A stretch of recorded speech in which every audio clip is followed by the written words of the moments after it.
Hey, um, um, that's just gonna be my introduction for now on. Hey, I had like other videos planned. I don't really feel like doing those. What I really want to do is story time and just talk to y'all, about my life. So, what I really want to talk about is like what happened recently, but I think in order to get there, I have to give you the whole shebang from like the beginning of time. Not really. That would take a long time. What I want to talk about actually happened last year, so not that long ago, but it was last year around this time actually in August. That was when my life was going to shit. It's the end of August now, but this was an important part of my timeline. So, let's see. I didn't really plan this out.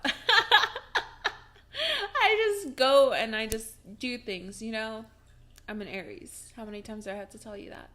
So, I met this guy on Tinder. It's how bad stories usually start. So, I met this guy on Tinder and we started dating and it was great. We only dated for a month though, so it wasn't even that long, but I make a lot of mistakes in my love life and in, just life in general. But that's how you grow. You learn from your mistakes. Um I'm sitting on Millie's tail. Here, baby. So I met this guy. We started dating. I was actually doing some hood before I met him. Um, but he was basically a hood rat. He was pretty G. And maybe I hang out with the wrong crowd. Yeah, I know. But maybe I'm the wrong crowd. I don't know. So we started dating and he had a place to live, but I prefer him closer to me and it was just a lot. So he didn't move in, but he was staying at my apartment a lot. He has so much energy. Or I'm pretty sure he has ADHD, but he just has to be doing something all the time. And I'm not that type of person. I'm pretty chill. I can just like, especially then I was smoking, but I'm super chill. So I'm very content just like sitting there and doing nothing. And he always had to be doing something. He definitely lives the fast life. He lives the fast life, and I guess that's what I was attracted to. That is what I'm attracted to. If I love living fast, I love risky behavior. Oh god, this sounds like I'm gonna self-diagnose myself. So we were actually pretty cute. I had green hair at this time too, so we just looked like fiends, honestly. Looking back. What was I thinking? But anyway, God, I don't know how much I can tell y'all because a lot of it isn't good. Um, Girl, get on with it. I know. So he and I met and we dated for a month and we were doing pretty well. We got into some things that at least I'm not proud of. He was doing most of it. You guys probably already know what it is. He was doing most of it because I'm not like that. I'm not good at things like that. So he was doing it. But I felt so good because I like being the queen in the back, just like sitting on her throne, not doing anything. And he was the man doing stuff, and I don't know, I just really like that. I like being taken care of. I like him putting in the work and me not. But it just started to get bad. Mind you, I'm going to school during this time. He's working during the day, and we would come back like and see each other in the afternoon. and then do whatever the fuck we were doing. I need to stop cussing. And sometimes he would bring his friends over, and we would just all party. Until, we had to eventually go to sleep, and, he had to wake up in the morning and go to work. And he worked really early, so he had to go to sleep relatively early, like 1 a.m. So I'm very intuitive. Or maybe I'm just smart. I can't really decipher the two. But I could feel like something was wrong. And this is a common theme in my life, honestly. Like, I wish my intuition wasn't that great. Looking back, Millie, you're giving the world the best angle. Guys suck. First of all, let me start with this. Guys suck, especially guys like these gangster, hoodrat gangsters who say, he's not a part of a gang or anything, but they say they're all about loyalty.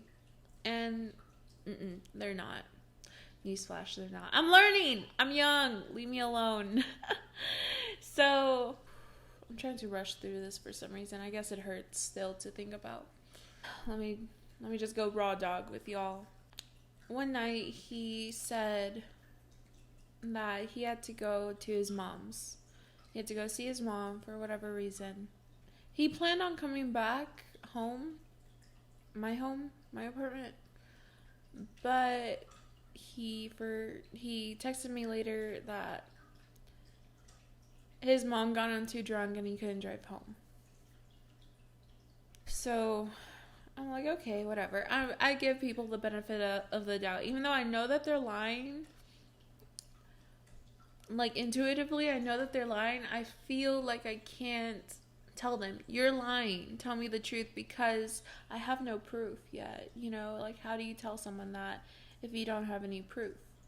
So, okay, stay safe, whatever it is. I went to work this morning, and before I went in, he came to visit me in the parking lot outside of work. We hardly ever spend the night away from each other at this point, so he comes towards me and I towards him, and we hug and passionately kiss, and it just feels so good.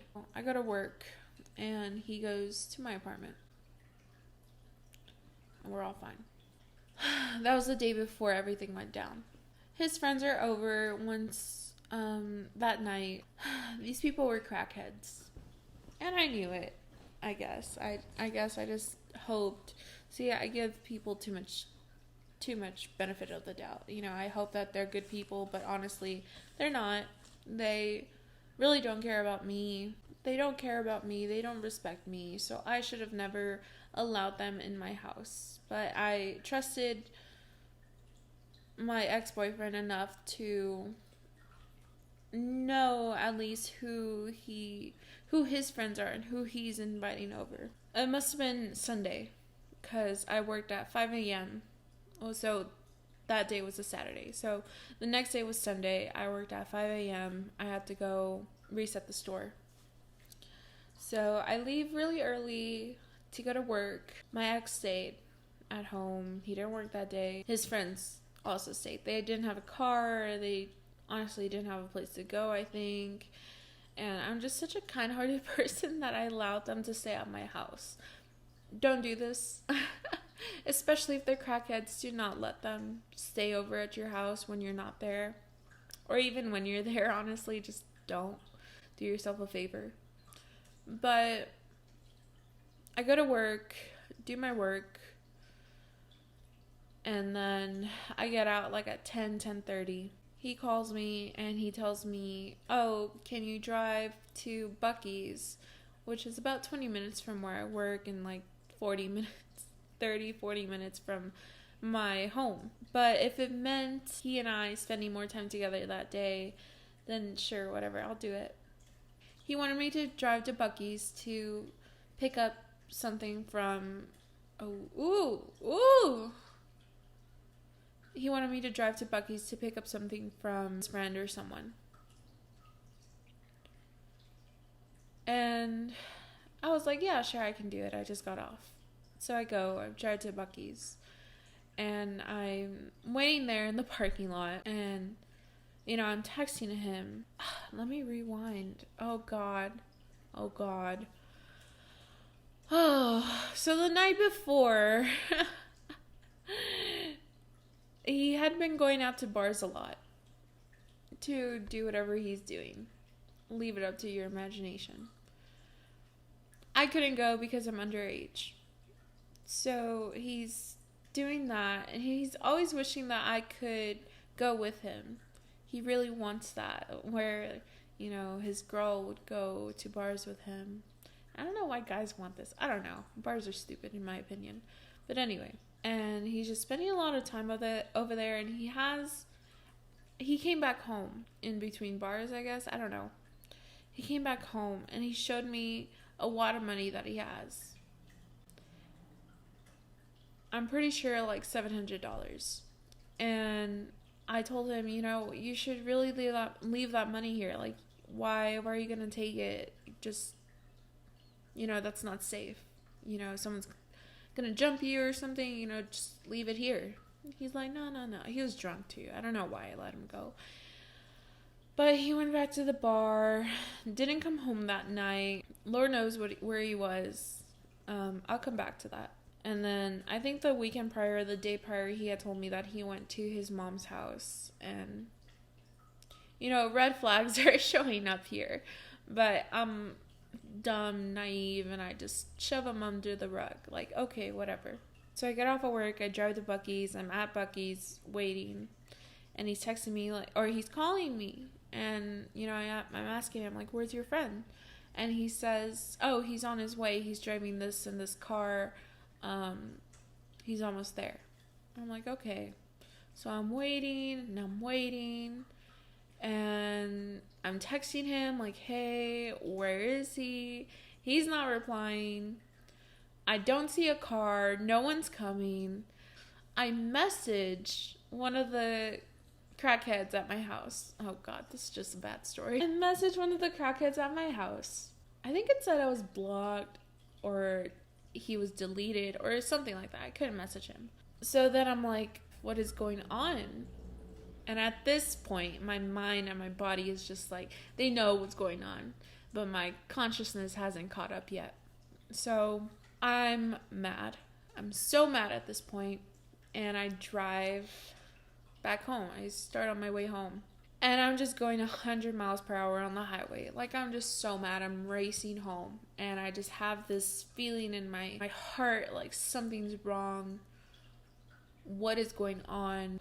So I get home, and first of all, I was so afraid that, I don't know what these crackheads could have done. Could they have killed my animals or anything like that? Like, God forbid. But that's always where my mind goes, where, like, could someone be so heartless that they would harm my animals in some way or steal them? But no, they were there, thank God. And so I walk into my apartment, and I go to my room. All of my ex-boyfriend's stuff is gone. And he had like this aquarium with a bearded dragon as well, and that's gone as well. So you could clearly tell he's gone, because I kind of like this guy. Whatever our relationship was, at the end of the day, I liked him. And it hurt. It really did hurt that he would just up and leave like that. It was so unlike him. If anything, he should have just owned up to him breaking up with me, or him leaving, or just anything.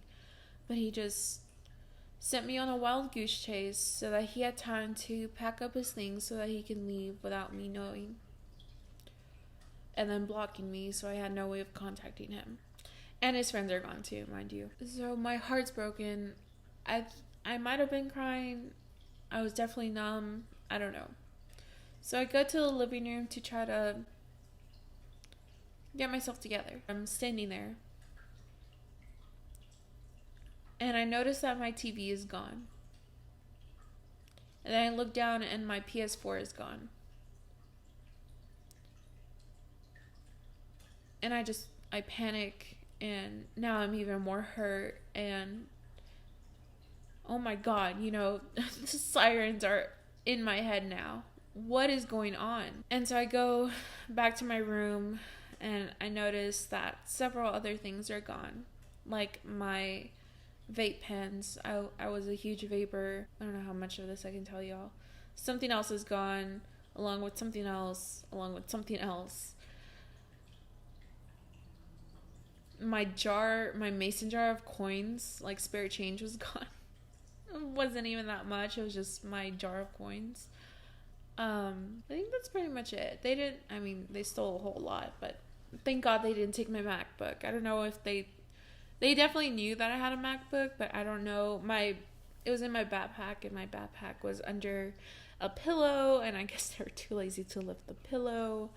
But you know, they didn't take my MacBook, which I'm so grateful for. So, woo, I need to calm down. At this point, I'm knocking on my roommate's door, and I tell her I'm crying, and she's like asleep. And I'm just crying. She's like, oh my God, what's wrong? What's wrong?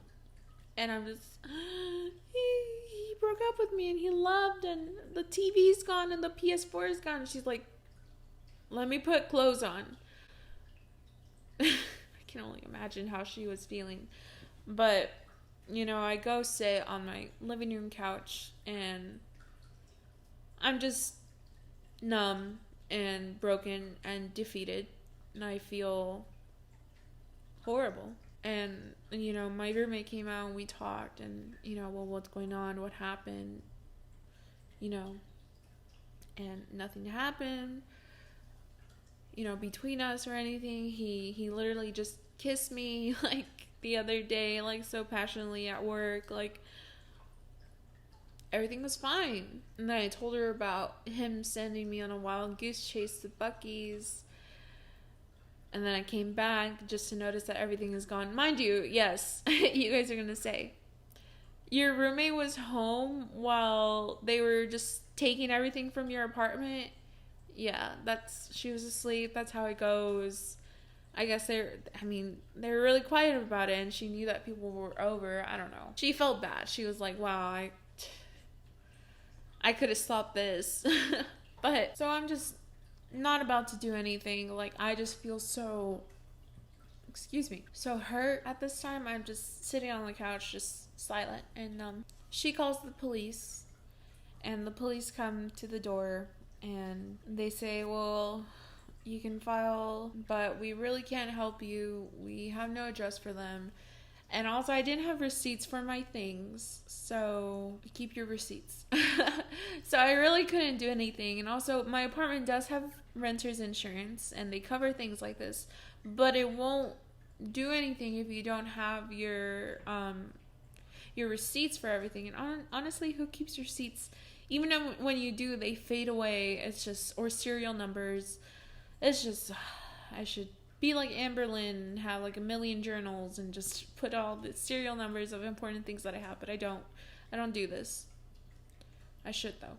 So basically the police tell us, like, we really can't do anything. I'm sorry. Hope you feel better. Bye. So they were just so unhelpful.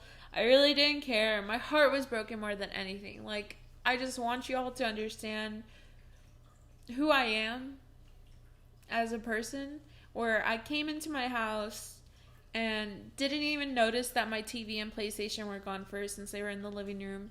I didn't even know that was... What the fuck is going on?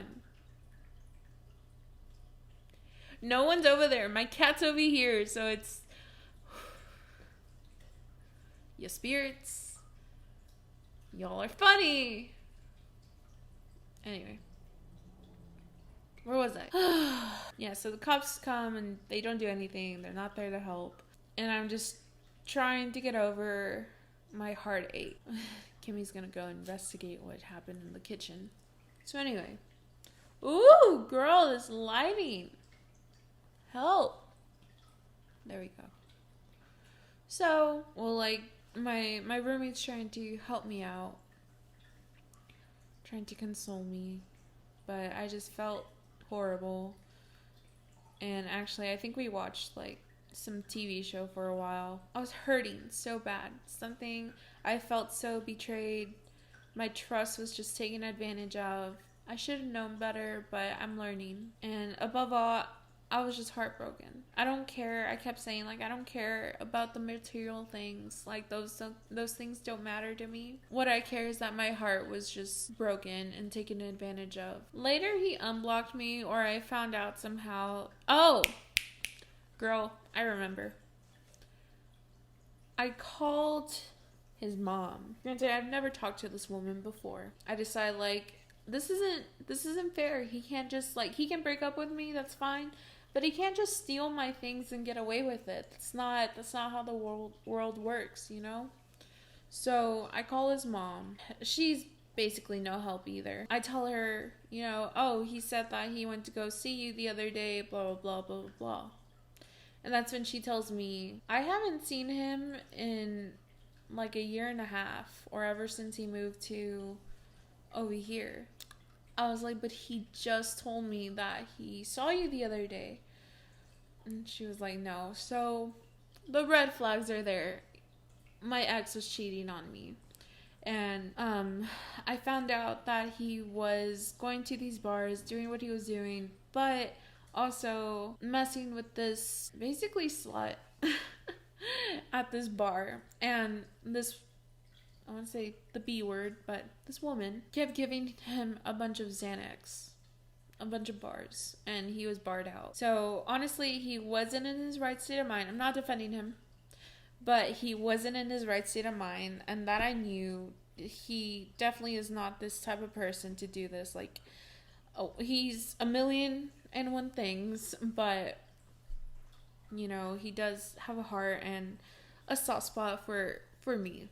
You know, he's drinking, he's barred out, and he's with this chick, and with all this money in his hand. This chick's probably, like, with him for the wrong reasons. I don't really care at this point, really. But, I'm still broken inside. And it's like a switch. Something in me, in order to get rid of all this pain, I said, I don't need you. I can do this on my own. I don't need a gangster like you to do the things that I can do. I'm perfectly capable of doing them on my own. Thank you very much. So and this is what trauma victims do. That's not funny.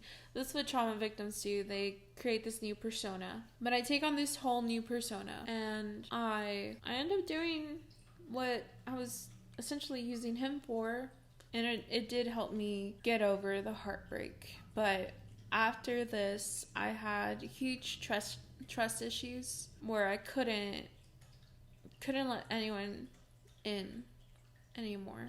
Everyone just, I felt, was out to get me, and even though I used them for whatever I needed them for, I couldn't let anyone break down the walls that I had built up after that, because I was just so fragile. I had to build up some sort of walls, you know, to protect myself. And it took me, I move on fast apparently, but it took me a month, and I don't know if this is the cause or effect of it.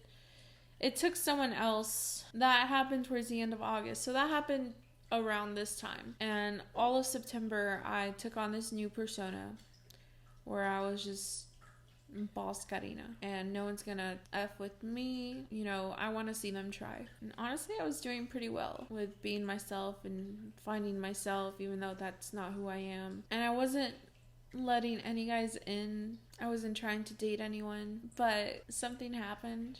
My heart's just racing now, and I might cry. Girl, you cry all the time. I can already hear Zachary just he's like the critical voice in my head now. I finally agreed to let someone come over. And when he came over, it was like he had this glowing, bright light around him. And once we started talking, it just felt like we were catching up on where we had left off. It felt like we had known each other for so much longer than just a few hours. And literally that's all it took. In a couple of hours, I was in his arms crying. And he had also been going through a breakup around the same time that what happened to me happened. So it was like we both got our hearts broken and we found each other. And honestly, yeah, it does feel like fate. It feels like some sort of destiny. And I met him and all my walls came down. And he said the stuff that I was doing was not who I was, that I have so much more potential. And I told him I agreed. And once we started dating, I stopped doing what I was doing a little. Some of it I would try to do behind his back, but he knew he wasn't dumb. And honestly, it's like it was all meant to happen. It's like I was headed towards this really, really dark road. And he just came in like a knight and saved me. And it just felt like it was always meant to happen. And honestly, I could never thank him enough. Or I could never thank my angels enough for sending him towards me. Or it might seem so stupid to someone that someone would have the power to help me out of a dark place. But your guides know. And they send people to you in your life to set you on the right direction. And he was one of those people and is one of those people. And I love him with all of my heart and soul, despite everything that we've been through, despite everything that I am, despite everything that he is. I love him. Whether it's romantically or just platonically, I love him and I love his soul. And I couldn't imagine my life having gone any other way. Because if I hadn't met him, I would most likely have gone to jail or be dead. Which, no, I can't get ahead of the story, but that's what happened last year. Around this time, August was the breakup. September was creating this fake me, creating this mask. And October, I met someone who I share a connection with. I hope that was entertaining enough for you. Maybe I should film this again. I don't know if I explained it correctly. I hope I did. Thank you for watching. If you watched this, please stay and have a great day and a great life and do good things today. Say one good thing to yourself, most importantly, but to other people. And if all you can do is smile to someone, then just do that, because your smile means so much to people. Also, Amy Slanton, I woke up in a bad mood, but Amy Slanton commented on my last video, and that just made the entire world for me. It really did. So thank you, Amy. Give me a shout out if you want. That would help my channel grow. But yeah, guys, have a great day.